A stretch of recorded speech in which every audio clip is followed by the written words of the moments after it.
So that was right around third grade when my brother Paul was born. And I don't remember much from third grade. I slept through it for the most part. I remember painting a coffee mug for mom in art class, and that's about it. Started to gain some memories in fourth grade. Dad paddled me once because I was being too rough around Saul. He just used a ping pong paddle. It hurt, but I didn't cry. Um, and I started falling behind in fourth grade a bit, and I got paddled for that. Um, my grades were slipping. He wasn't going to have that happen. But again, nothing serious. Just to let you know, this is important to me, kind of a paddle. Um, in fourth grade, I had the greatest teacher. And so, before, in the couple years prior to that, after the second grade recess wall incident, I'd been quiet in school, and this fourth grade teacher really opened me up. I'd come into class and she'd say, "Brian, how are you? Good morning," and then you were able to talk and socialize, and it was great for me. It was great for the class. I knew my friends in the previous years had been quiet as well, and people, we all started chatting and becoming friends. And one friend in particular, Mason, him and I got along really well. It was who I spent a lot of my time with at recess and in between class, what have you. He had so much fun. We used to love to make each other laugh. So we'd say the silliest stuff and just get a smile out of each other. And it was a good year in that regard. It was a very awful year in another regard. So it was about halfway through the school year, and there was a new kid. He was awkward, and he had big, thick glasses, and he carried his books like he would a blankie. And when he first came into class, he was nothing but freckles, pale skin, and long, lengthy arms and legs. And he stayed distant from the class. Across the next week or two, few weeks, I was watching him, and I got the feel that nobody in the class really liked him.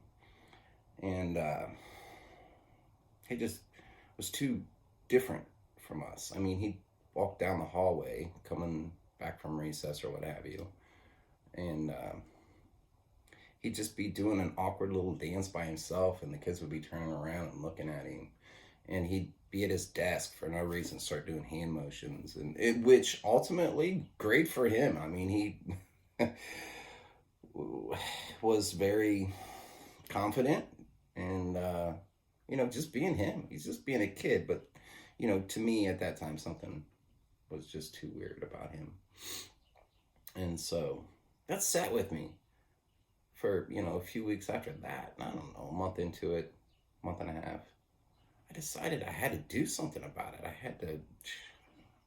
didn't even know what I had to do at that point, but I started coming up with ways to make fun of him.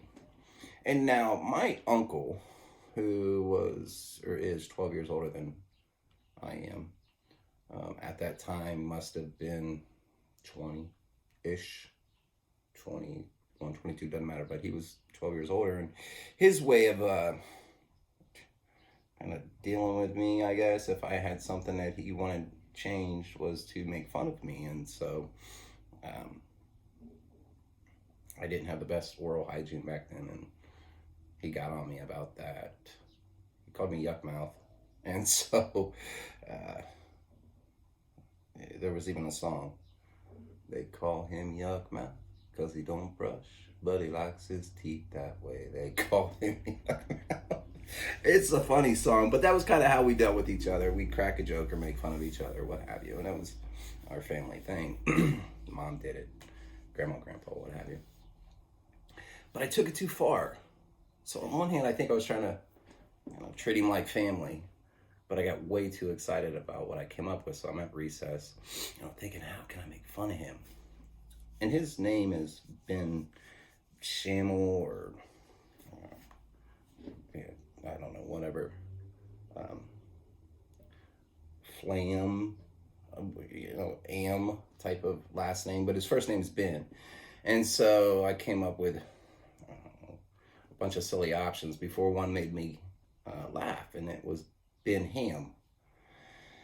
And so I had it all planned out. I was going to wait until recess was over, and he was going to come in the room, and he was always the last one. He was a straggler. He'd be the last one to leave a class, going to the bus. He'd be the last one, in line to go out to recess, and always was the last one to come in. So he's predictable in that regard. And so I waited.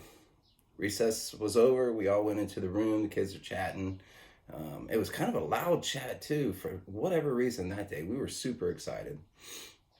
And there was I don't know, 10, 15, 20-second lull where we were all in the class and Ben came in. And as soon as I saw him come in, I had it planned. I said, "Look, everybody." And I shouted at the classroom, "Look, everybody, it's Ben Ham." And as soon as he came in the door, I had said that, and it was like this entrance, and the whole class instantly just burst out in a huge laughter.